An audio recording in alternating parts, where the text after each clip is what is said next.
Today's episode is brought to you by HelloFresh. Do you feel like you're stuck in a dinner rut? With HelloFresh, you get fresh, pre-measured ingredients with mouth-watering seasonal recipes delivered right to your door. Skip all those trips to the grocery store and count on HelloFresh to make home cooking easy, fun, and affordable. You can now enjoy cooking and get dinner on the table in 30 minutes or less. With over 25 recipes to choose from each week, there is something for everyone to enjoy. All recipes are designed and tested by professional chefs and nutritional experts to ensure deliciousness and simplicity. Go to the link in our show notes to get $80 off, including free shipping on HelloFresh, the #1 meal kit.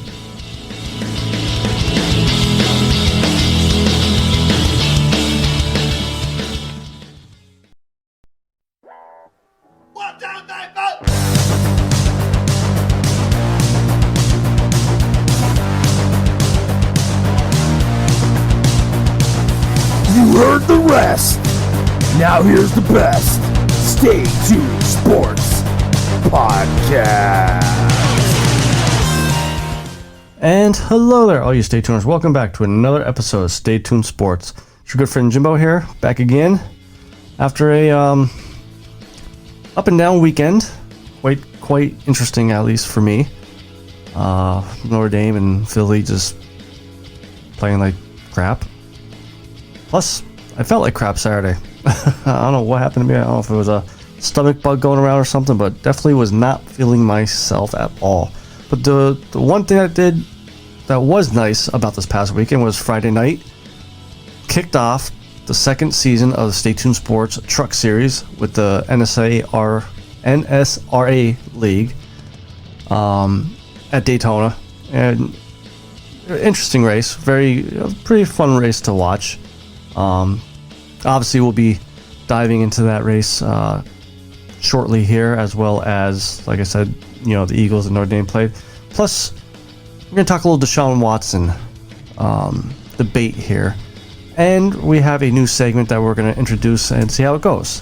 But before we get all into the sports talk and all that lovely stuff that we do week in and week out, make sure you guys head over to staytunesports.net so you could follow us, all our social media accounts, Twitter, Facebook, YouTube channel, especially the Twitter and Facebook, because we are going to do another giveaway this week.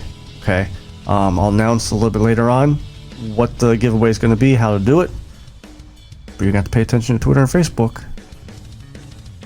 That's where I'm going to announce what exactly you have to do.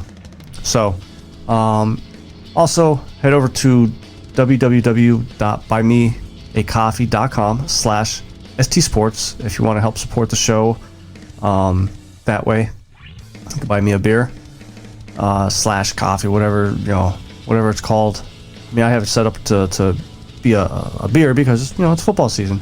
And with that being said, too, I just want to give a quick shout out to Chris Darling over at Max Graphics, showing his support to the show over there at buymeacoffee.com/stsports. If you're into iRacing and you need a paint scheme done, make sure you head over to his website, or you can contact him on Facebook as well. One final announcement, like I've been saying the past few weeks, especially with football season, I'm surprised no one has called yet to say I'm stupid about my blue picks, but don't forget we have the Stay Tuned Sports chat line. If you want to call to leave an opinion or disagreement about anything I say, all you gotta do, dial 612-STS chat. That's 612-787-2428. And your call will be on the air.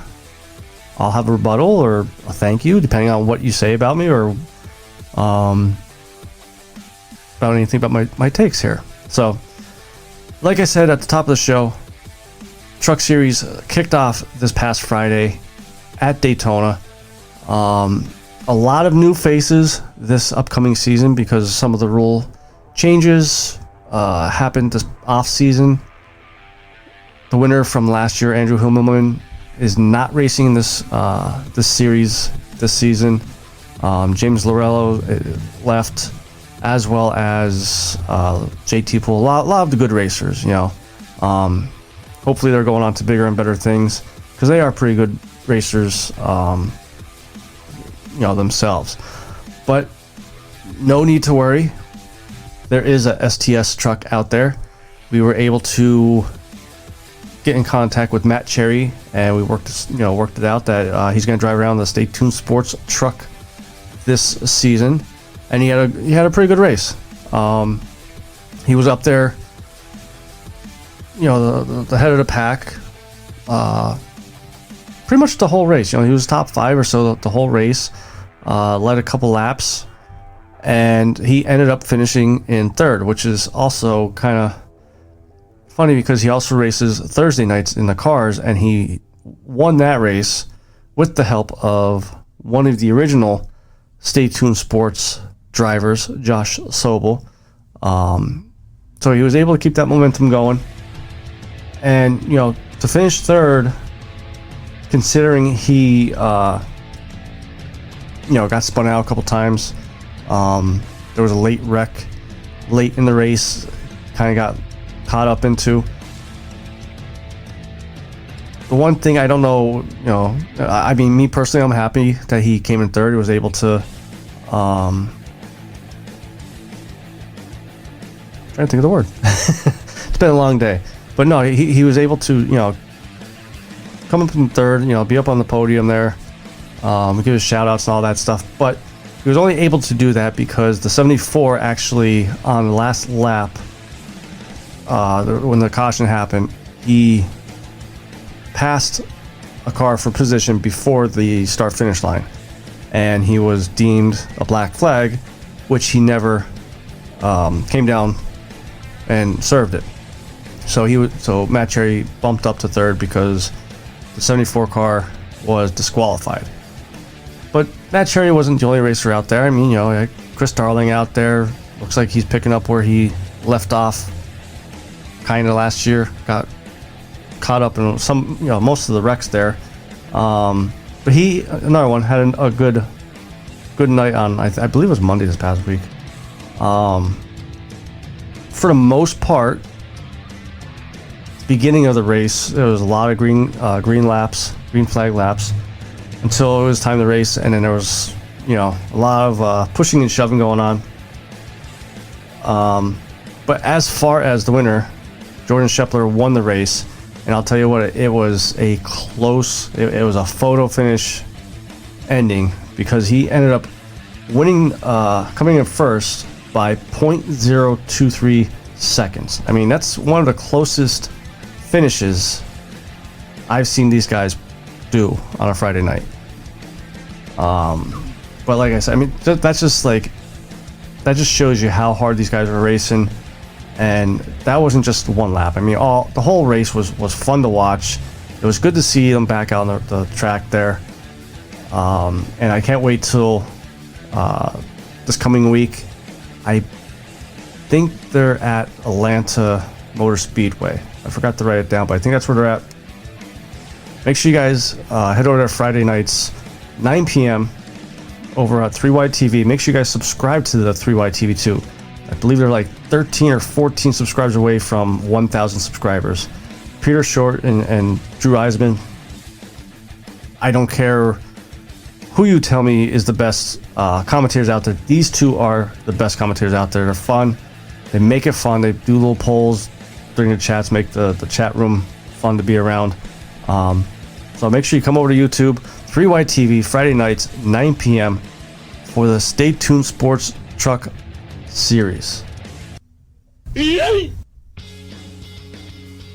So like I said, this past week, Notre Dame was playing. They played Purdue. Definitely wasn't as much of a blowout, if you want to call it that, than what the score showed, I should say. They definitely weren't the best. And I was really hoping that, being dropped down to 12th may have opened their eyes a little bit here, and really didn't. Jack Cohen actually finally had a bad game. If you really look at his stats, he threw for pretty close to 50%. He had a couple touchdowns, but Kyren Williams was the one that carried the offense. which is finally a good news because Kyron's been kind of quiet the past 2 games, as well. But once again, the offensive line did not help at all.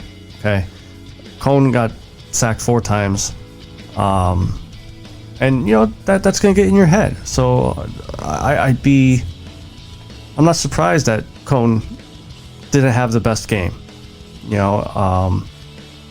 But they have Wisconsin coming up, and Brian Kelly was quoted to say that he saw a much better prepared Notre Dame team this week, on the field and in the classrooms or whatever you want to call it, that they get together and watch tape and stuff like that. But you basically barely beat a unranked team again. You went to overtime with Florida State. You just scathed by with Toledo. And yeah, okay, you won by 10 points or 13, whatever it was. But it's Purdue. Okay, yeah, they're 2-0, but still, they're not ranked. If you want to be a championship team. Now, granted, Alabama had a tough time with Florida. But I think Alabama is allowed 1 or 2 of these bad games against unranked opponents because they've been up there for how many years? For how many years have they been ranked in the top 3? I'm not even going to say top 5 because I can't remember the last time they were below 5.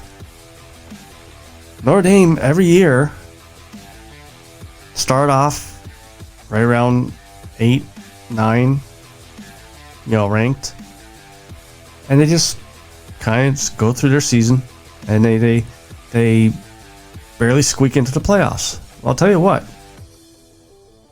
not destroying 3 unranked teams is not going to help your playoff chances. Now, Ohio State still doesn't look good. I really think that's maybe why Notre Dame stayed at 12 instead of dropping down a little bit more. Because again, it's unranked teams they're beating here, and they're not beating them convincingly. Now, like I said, they have Wisconsin this weekend, and it's going to be nationally televised because it's going to be on game day. ESPN game day. They're coming to Wrigley Field, I believe they're playing. This is like their outdoor game or whatever they want to call it.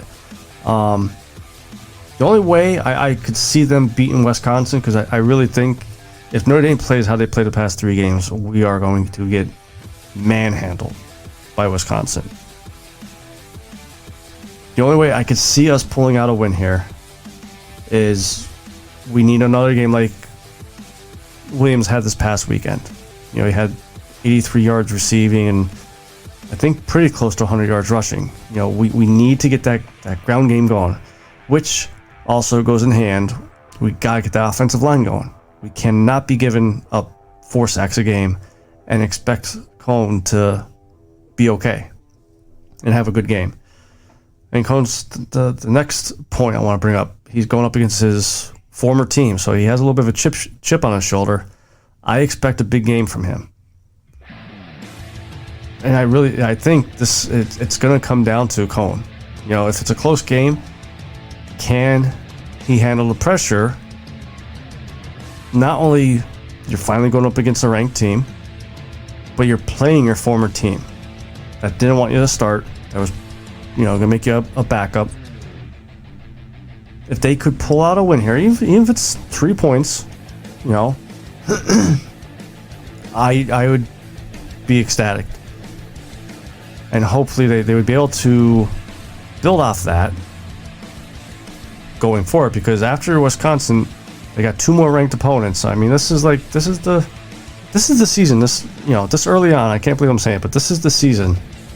These next 3 weeks, if we could push through and get wins, hopefully some convincing wins, which would help us get up in the rankings, because I can't believe Penn State's up there, number 6. Just barely beating Auburn. But Notre Dame, they need to turn around. Our corners on our defense have played a lot better this past game. Didn't give up the big plays that they did in the first 2 weeks, which is helping our defensive line get in there. If we could get them going, knock their quarterback around, and then start getting into his head, turnovers are going to come. And the way Kyle Hamilton's playing, he's going to find the ball.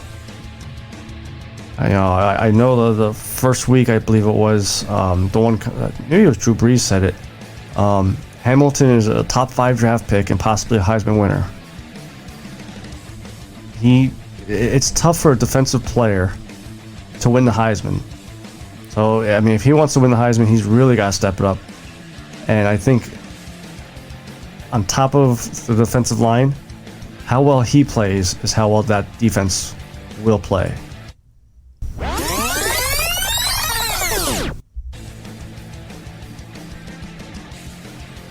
My Philadelphia Eagles played the San Fran 49ers this past weekend, and I was not impressed. Not at all. I think we finally saw it's only, I understand it's the second week of the season, so I'm saying we finally saw this and that, but we got a glimpse of the rookiness in our head coach. I knew the game was over when he decided to try to do a Philly special. That play, from here on out, whoever comes after Nick Sirianni, whoever comes after that coach, that play needs to be retired. Okay? Yes, it helped us win the Super Bowl. But the NFL is a gimmick league, and everybody's seen that happen, and it worked. So now everybody wants to try to do it and be the next guy. Well, you could tell they haven't practiced it a lot, because when Greg Ward got the ball, he was a deer in headlights. Especially being a former quarterback, could have probably ran a little bit. And the thing is, with that play too, that really got to me was the previous play. You got pass interference, or what led to them starting on the 1 yard line was the pass interference in the end zone. You had 4 downs to get a touchdown, and you decided to do that. I'm a firm believer that championships are won by defense and by your lines, offense and defense. If your offensive line can't push their defensive line for 1 yard to get to a touchdown, you have bigger issues. Jalen Hurts played decent. We saw a little bit of a step back, I guess you would say, compared to week 1. But again, I understand it's only his 6th career start or 5th career start.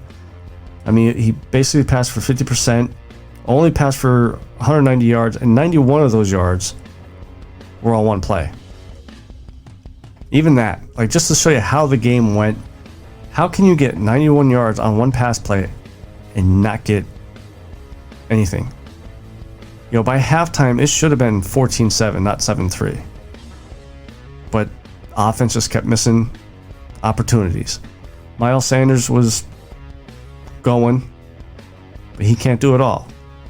Jalen Hurts, he got 85 yards rushing, but eventually, if you can't pass, they're just going to start lining people up in the box and just keep Hurts contained. I mean, we've seen it. We did get a huge blow on defense, injury-wise. Brandon Graham out for the year. Tore his Achilles. I mean, that's huge. No one's ever going to be Brian Dawkins, but he is Brian Dawkins of this defense. Now we have a lot of young guys. Hopefully they can step up. We just extended Josh Sweat for, I believe it was 3 more years. But with Brandon Graham getting hurt now, and Josh Sweat getting the extension, this falls on Derek Barnett now. He has to step up. There's no ifs, ands, or buts about that. And speaking of Derek Barnett, he needs to start getting his head out of his ass. There was 2 plays towards the end of the game that really could have swung the ball back into Eagles' favor to pull out the win. And that was, Derek Barnett was one of them. And Wallace, our safety, our second-year safety, both had bonehead plays. Derek Barnett, there was a fumble in the backfield. I believe we recovered it. Or it was going to be fourth down. I forget which one it was. And he comes up behind somebody and just lays them out. Nowhere near the ball, nowhere near the play. He just lays them out. 15-yard penalty, first down. 49ers drive down, score. And then the other one was, like I said, Wallace. Unnecessary roughness. He threw his forearm, his elbow, into the guy's head. Like, come on, you know you cannot attack the head. And that happened right before the player fumbled the ball away, which we recovered. So 2 plays right there, we could have came back and won the game. But with Wallace, that's the inexperience showed there. But Derek Barnett, I mean, he's been in the league now. I think this is his 5th year because he's playing on his player option from his rookie contract. And when we drafted him, I had high hopes for him, but he's been a bust since day one. It's amazing how some players in college can be just all-stars, Hall of Fame college players, and just doesn't transition to the NFL. Derek Barnett had the career sacks record at Tennessee. The person that held it before him, Reggie White. How do you break a record like that from a legend and are a bust in the NFL? It's just amazing. I mean, it could be, the defensive scheme, maybe he just doesn't work well in there. Maybe it's just the player. But either way, he's got to step up. There's no ifs, ands, or buts about it. Derek Barnett's got to step up, start earning his contract here, because at the end of the year, he ain't getting paid big. Now we have Dallas Cowboys Monday night. I'm worried. I won't lie. I'm worried. Dallas is playing well right now. Zeke is still not Zeke like his rookie season or second year, but Zeke's doing enough. Dak Prescott looks good. Coming back from the nasty broken leg. But it is a rivalry game. We've always seen Philly could be 0-16, Dallas could be 16-0.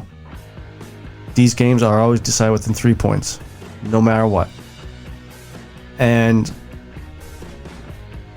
the only way I could see Philly beating Dallas this week is just going old school, smash mouth football. Every now and then maybe take a shot deep, but Dallas' defense is playing pretty good right now. Got to get Devontae Smith involved, whether it's screens, get him the ball, get him out in the open. But Miles Sanders and Gainwell, it's got to be their show. Gainwell's been surprising me. I thought maybe the preseason was just like a hoax because it is preseason, but he's played really well the past 2 weeks. I mean, you haven't heard about Boston Scott at all. It's been Gainwell.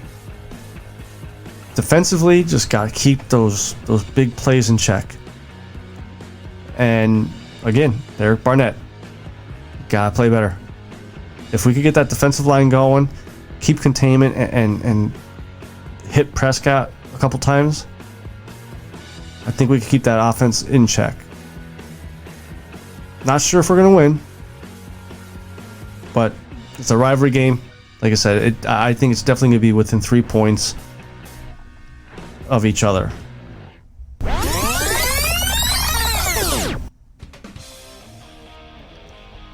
little bit of quarterback injury news from last week. So, I mean, almost every other quarterback that you were watching last weekend was going down with an injury. And one quarterback that went down last week was Houston Texans' Tyrod Taylor. He hurt his hamstring on a play. Did come back in to finish the game.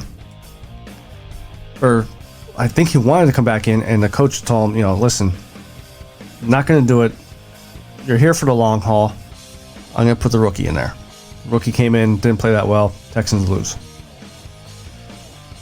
They play this Thursday night against Carolina. I seen and Tyrod got put on the limited IR or whatever that he could come back. So he's gonna be out the next 3 weeks. Once that happened, I started to see on Twitter a lot of the fans responding. Well, I guess Deshaun Watson's gonna play now, or he's gonna be active, this and that.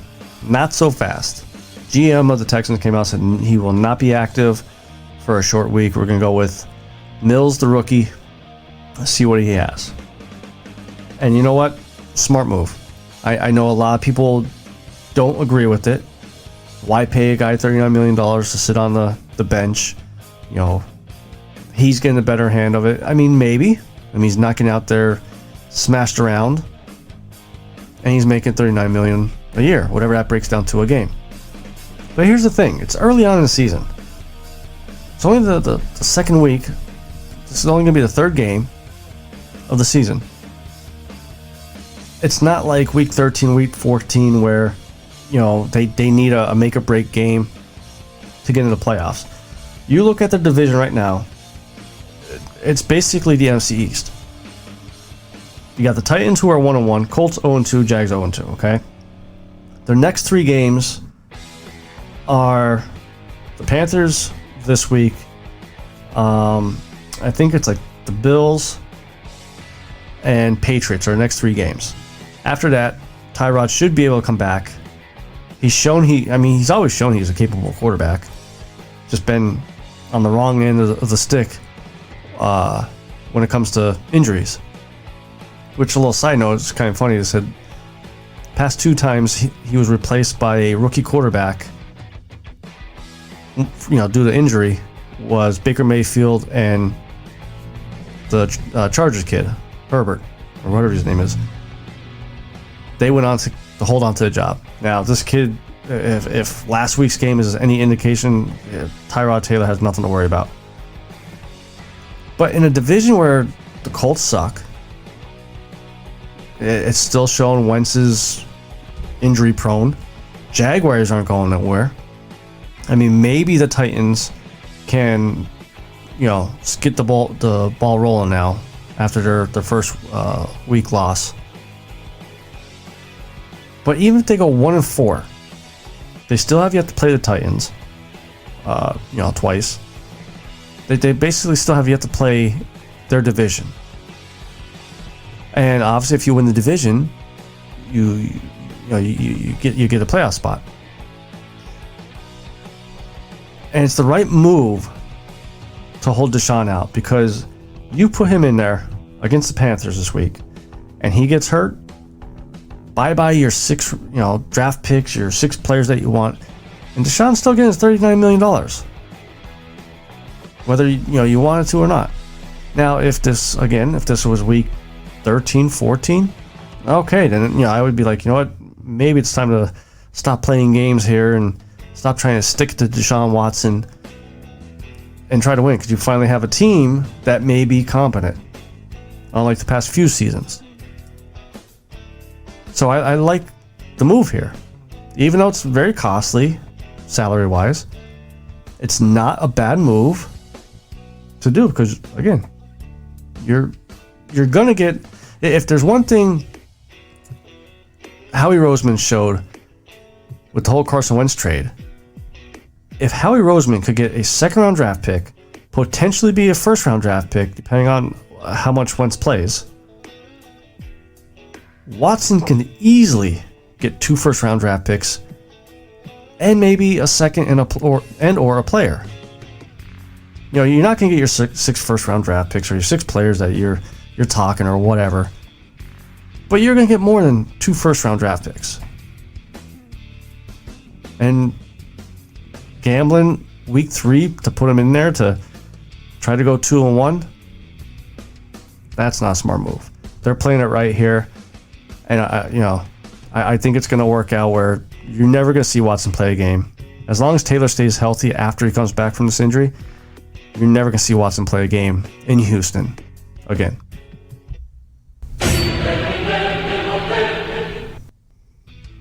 Up next is a new segment. Going to give a try here, and we're going to call it Hot Minute Take. So basically, I'm going to put a timer on. I have 1 minute just to give any take of a sports story that may have happened this past week or something I may have seen and watched. And this week, I want to talk a little bit about the Eli and Peyton broadcast on ESPN. So in 3, 2, 1. So if you haven't tuned in to ESPN 2 on Monday Night Football, Peyton Manning and Eli Manning have their own little thing, like broadcasting. They're calling a game, but it's so cool. It's like they're at the bar, just having a couple beers, talking, and they have other guests come on to snap. Well, this past week I watched. They had Gronkowski on there. They had Patrick Willis, Brett Favre. It was so cool to hear them, banter and bust on each other. And even Gronk, I don't know how true this is, but admit it that when he lines up on the line, he asked Tom Brady, who's covering me? But yet Peyton could break down the plays, and it's really insightful. I'd much rather them on ESPN, the regular broadcast, and put Mike Tirico on the regular or ESPN 2 broadcast. If they're going after younger people to watch, that is the way to go. So that was the Hot Minute Take. I think it went pretty well. I think it was pretty cool. Why don't you guys let me know what you think? You guys could call the STS chat line, 612 STS chat.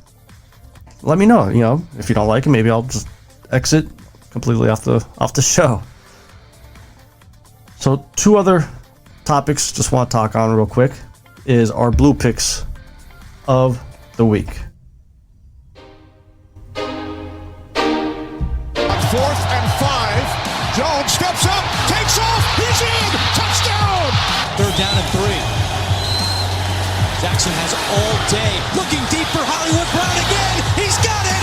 Brown off to the races, and he stays on his feet. Touchdown! And here is your blue picks of the week, brought to you by Skunk Duck Studios, the best ducking designs on the web.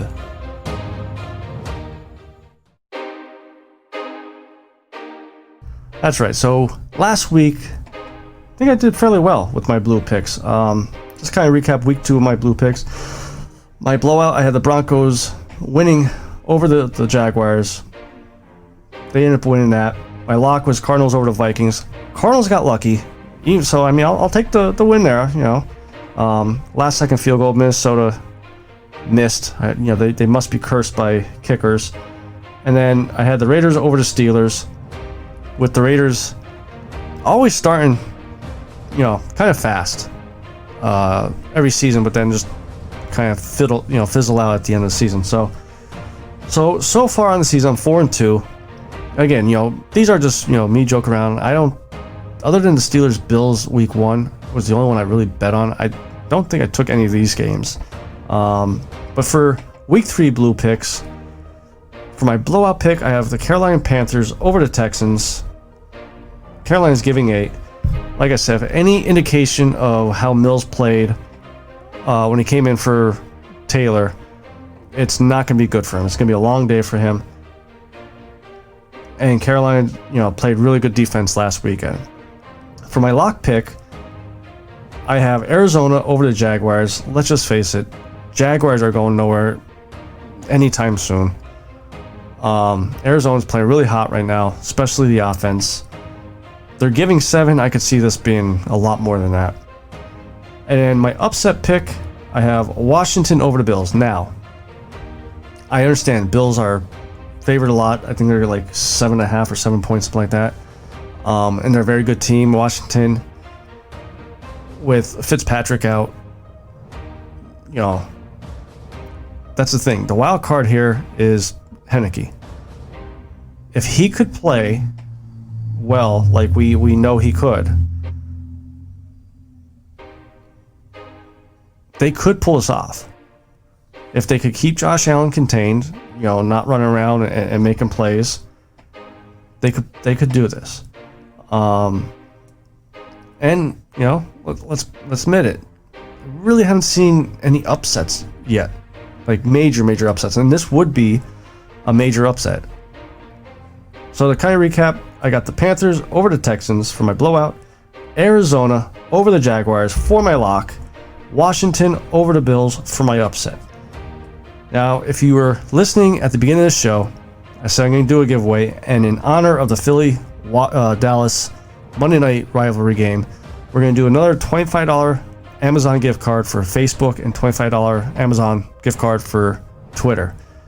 What you're going to have to do is, once I post the thread of where to post it, just reply with my blue picks here. If I get multiple entries, then I'll pick a name out of the hat, but you got to make sure you look for the thread and you're following us, so that way you know the thread came out and you could post the blue picks there. So to recap again, Panthers over the Texans, my blowout. My lock, Arizona over the Jags, Washington over the Bills for my upset. And then to finish off the show, we have our Combat Corner segment, which is sponsored by BetAngles. Check out betangles.com to sign up for their free Bankroll Builder week. That's betangles.com. So this week we have UFC 266, and I'll tell you what, the card looks good. I was kind of curious about this one after I saw the poster, the 3 fights that were on there. I was like, okay, it looks okay. And I saw the other 2 fights that aren't even on the poster. I'm like, this is a stacked card. Main event, Alexander Volkanovski versus Brian Ortega. Women's flyweight, we got Valentina Shevchenko versus Lauren Murphy. Middleweight, we have the return of Nick Diaz versus Robbie Lawler. Heavyweight, Curtis Blades versus Rosenstruck. And women's flyweight, we have Jessica Andrade versus Cynthia Calvillo. And the women's fight is the weakest one on this, and this could be a main event fight on the UFC Fight Night card. So to give our picks before we run out of time here, I'm going with Cynthia Calvillo over Andrade. Andrade's 2-3 the last 5. She just fought a couple fights ago for the belt. I think the luckiness may have ran out for her. She may be on her way out of the UFC, so I'm going with Cynthia here. The heavyweight bout between Curtis Blades and Rosenstruck. I got Curtis Blades, but only if he can get him on the ground. Rosenstruck can't wrestle. Blades has nasty elbows. I mean, he's got power standing, but Rosenstruck has knocked out Overeem, has knocked out Dos Santos, strikers that stay on their feet. He's knocked out. So if Curtis Blades could get into the ground, I got Curtis Blades winning it. Then with the middleweight division returning, Nick Diaz versus Robbie Lawler. Lawler is on a 4-fight losing streak, but Diaz hasn't fought in 6 years. Does Diaz have enough in him? Or, is he in the decline? Robbie Lawler, he needs to win this one. If he loses this one, he may be done, because if you're on a 4-fight losing streak and you lose to someone that hasn't fought in UFC in 6 years, there's a problem with you. But I'm going with Robbie Lawler. I think he still has that power in that hand, and I think he's going to knock him out. Co-main event, Valentina Shevchenko versus Lauren Murphy. Let's be honest, it's Shevchenko. Enough said. Then the main event, Alexander Volkanovski versus Brian Ortega. I'm going with Volk here. He beat Max Holloway the past 2 fights, even though one's kind of controversial, split decision. And Max destroyed Ortega. Also, Ortega only has fought older vet guys. He hasn't really fought any of these younger, around his experience realm. But I think Volkanovski is going to win this one. It could be fight of the night. I think this could be a barn burner, but we'll have to wait and see. So before I go, head over to staytunesports.net so that way you could follow all our social media accounts. I may live tweet UFC 266. We'll have to wait and see. Also head over to www.buymeacoffee.com/stsports. And you can help show your support that way. Don't forget about the Stay Tuned Sports Podcast Truck Series, Friday nights, 9 p.m. Eastern Time, over on 3Y TV on YouTube. Till next week, this is your good friend Jimbo, signing out.